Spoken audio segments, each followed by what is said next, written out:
आ गए। कैसे हैं आप सभी लोग। ये है हमारा एसएससी एमटीएस पीवाईक्यू सीरीज़ का पार्ट 10। अगर आपने बाकी पार्ट नहीं देखे हैं तो उनको भी देख लीजिए, क्योंकि 10वां पार्ट है भाई। ये 9 पार्ट हो चुके हैं। बहुत सारे क्वेश्चन मैंने करा दिए हैं जो आपके आने वाले एग्ज़ाम के लिए ज़रूरी हो सकते हैं। ठीक है, तो एक बार उनको भी देख लीजिएगा और वीडियो को लाइक कर दीजिए, शेयर कर दीजिए और टेलीग्राम ज्वाइन कर लीजिए। ठीक है, चलिए बढ़ते हैं अपने पहले क्वेश्चन की तरफ बिना किसी देरी के। मौखरियों ने पश्चिमी उत्तर प्रदेश में ... पर शासन किया, जिसने बाद में उत्तरी भारत के राजनीतिक केंद्र के रूप में पाटलिपुत्र की जगह ले ली। बताइए। तो इसका राइट आंसर हो जाएगा कन्नौज। आपने देखा भी होगा पहले के राजा जो है वो पाटलिपुत्र को अपनी राजधानी वगैरह बनाते थे, फिर उनका ध्यान शिफ्ट हो गया कन्नौज पर। उन्होंने कन्नौज को अपनी राजधानी बनाना शुरू कर दिया और उसके लिए लड़ाई होने लगी। ठीक है, तो पाटलिपुत्र की जगह किसने ले ली? कन्नौज ने। ठीक है, आगे बढ़ते हैं। किस युद्ध के कारण विजयनगर साम्राज्य का पतन हुआ? बताइए। तो इसका राइट आंसर हो जाएगा तालीकोटा का युद्ध। कौन सा? तालीकोटा का युद्ध। इसे राक्षस तांगड़ी का युद्ध भी कहते हैं। कब हुआ था ये? 23 जनवरी 1565 को बीजापुर में। बीजापुर कहाँ है? कर्नाटक में। ठीक है, और किसके किसके बीच हुआ था? विजयनगर साम्राज्य और दक्कन सल्तनत के बीच। इसमें दक्कन सल्तनत ने विजयनगर साम्राज्य को बहुत बुरी तरीके से हराया था। ठीक है, आगे बढ़ते हैं। निम्नलिखित में से कौन सा अम्ल और क्षार का प्राकृतिक सूचक है? बताइए। तो इसका राइट आंसर हो जाएगा चाइना रोज। चाइना रोज जो है वो प्राकृतिक स्रोतों से प्राप्त होता है और प्राकृतिक सूचक है किसका? अम्ल और क्षार का। जैसे लिटमस है, हल्दी है, ये भी प्राकृतिक सूचक हैं किसके? अम्ल और क्षार के। ओके, आगे बढ़ते हैं। भारतीय शास्त्रीय संगीत के किस ग्रंथ की रचना पंडित सारंगदेव द्वारा की गई थी? तो इसका राइट आंसर हो जाएगा संगीत रत्नाकर। संगीत रत्नाकर की रचना पंडित सारंगदेव ने की थी। किस भाषा में की थी? संस्कृत में की थी। ओके, आगे बढ़ते हैं। भारत में उगादी त्यौहार के उपलक्ष्य में मनाता है। किसके उपलक्ष्य में मनाता है?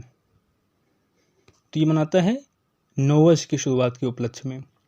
और कहाँ मनाया जाता है उगादी त्यौहार? आंध्र प्रदेश, तेलंगाना और कर्नाटक में। ठीक है, कब मनाया जाता है?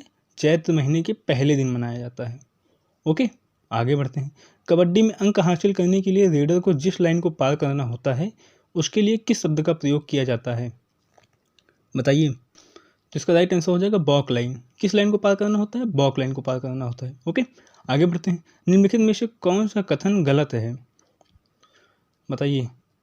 1833 चार्टर अधिनियम द्वारा बंगाल के गवर्नर जनरल के पदनाम को बदलकर भारत का गवर्नर जनरल कर दिया गया था।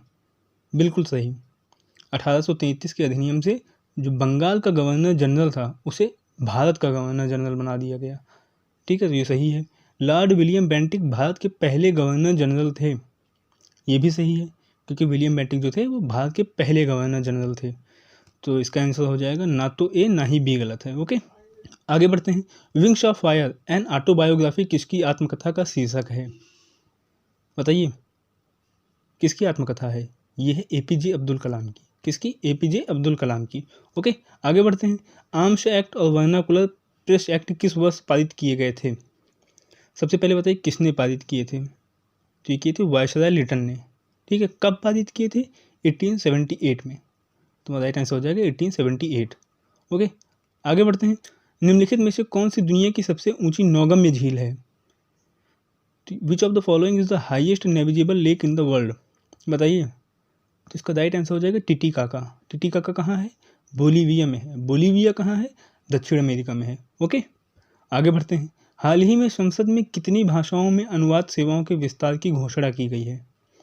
ये करंट अफेयर का क्वेश्चन है। अभी हाल ही में संसद में 6 भाषाओं के अनुवाद की घोषणा की गई है सेवाओं की। ठीक है, कौन कौन सी हैं? बोडो, डोंगरी, मैथिली, मणिपुरी, उर्दू और संस्कृत। ये 6 भाषाएं जोड़ी गई हैं एक्स्ट्रा और। ठीक है, आगे बढ़ते हैं। 11वां मौलिक कर्तव्य आयु वर्ग के बच्चों के लिए शिक्षा के अवसर प्रदान करता है। बताइए कितने आयु वर्ग के बच्चों के लिए? तो यह 6 से 14। और ये जोड़ा कब गया था? ये जोड़ा गया था 86th कॉन्स्टिट्यूशनल अमेंडमेंट 2002। ओके, आगे बढ़ते हैं। गालजी उपकरण में मौजूद चपटी झिल्ली से घिरी थैलियाँ किस नाम से जानी जाती हैं? तो ये जानी जाती हैं कुंड नाम से। किस नाम से? कुंड नाम से। ठीक है, आगे बढ़ते हैं। राठवा जो राज्य के निवासी हैं होली के अवसर पर राठवा नृत्य करते हैं। बताइए राठवा किस राज्य के निवासी हैं? तो ये है गुजरात राज्य के। कहाँ के? गुजरात के निवासी हैं और ये होली के अवसर पर राठवा नृत्य करते हैं। ओके, आगे बढ़ते हैं। भारत के संविधान का कौन सा अनुच्छेद प्रत्येक राज्य के लिए एक राज्यपाल का प्रावधान करता है? बताइए राज्यपाल का प्रावधान किस अनुच्छेद में है? तो ये है 153 में। और बताइए कि राज्यपाल को अध्यादेश जारी करने की शक्ति किस अनुच्छेद में है? ओके, ये आपके लिए होमवर्क है। आगे बढ़ते हैं।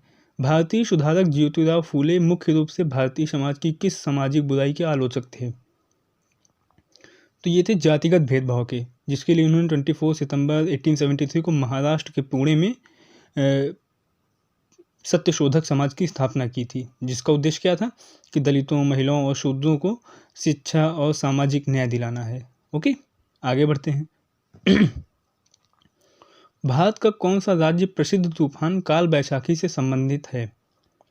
बताइए काल बैसाखी से कौन सा राज्य संबंधित है? तो ये है पश्चिम बंगाल। कौन सा? पश्चिम बंगाल। ओके, आगे बढ़ते हैं। हाल ही में गरुडाक्षी की शुरुआत किस राज्य के वन विभाग ने की है?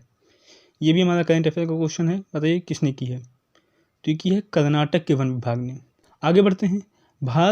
मध्य प्रदेश में खजुराहो मंदिर वास्तुकला की किस शैली का एक उदाहरण है? देखिए नॉर्थ इंडिया के जितने भी मंदिर हैं वो हैं नागा शैली में, और साउथ इंडिया के जितने हैं वो हैं द्रविड़ शैली में। तो मध्य प्रदेश का किस शैली में होगा? नागा शैली में है ये। ठीक है, आगे बढ़ते हैं। पट्टादकल नृत्य उत्सव भारत की किस राज्य में आयोजित किया जाता है? बताइए। तो ये किया जाता है कर्नाटक में। कहाँ पे? कर्नाटक में। और ये हमारा लास्ट क्वेश्चन था। यहीं पे हमारे आज के सारे क्वेश्चन कंप्लीट हुए। आपको कैसे लगे बताइएगा कमेंट करके, ठीक है। और ये भी बताइएगा कितने सही हुए आपके। टोटल में से 20 क्वेश्चन है, उसमें से आपके कितने सही हुए, ठीक है। चलिए, वीडियो को लाइक कर दीजिए और शेयर कर दीजिएगा, ठीक है। टेलीग्राम ज्वाइन कर लीजिए। मिलते हैं आपसे नेक्स्ट वीडियो में, तब तक के लिए take care and bye bye.